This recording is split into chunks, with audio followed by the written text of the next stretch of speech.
This is pretty much the home screen of the wallpaper application. You have a lot of wallpapers which you can choose from. You have the anime section here, you have the art section over here, you have the color section. You can pretty much just scroll across and look for what you want.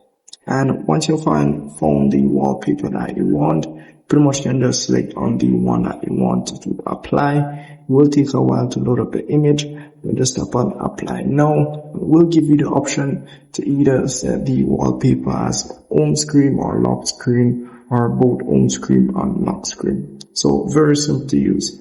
And as well, you do have the edge lighting option where you can enable for your devices. You can see here you have different border styles which you can use. You have the chrome style here, as you can see. You can change the color as well. You can enable this feature here, which is edge lighting. It might not work for all devices, you can keep that in mind. And as well, you have the edge caller ID, or if someone's calling you, it's gonna light up and so forth. So nothing much for that here. You have the run option, as you can see here. You have the rotate option here, as you can see.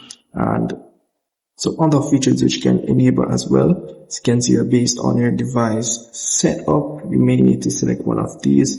And yeah, that's pretty much it. And as well, you do get other options as it relates to templates. So once you have pretty much set up that, all you have to do pretty much apply and you're good to go. So very easy app to use, nothing hard for you to not understand. And if I've missed anything at all in this tutorial, just comment below and let me know. See you in the next one.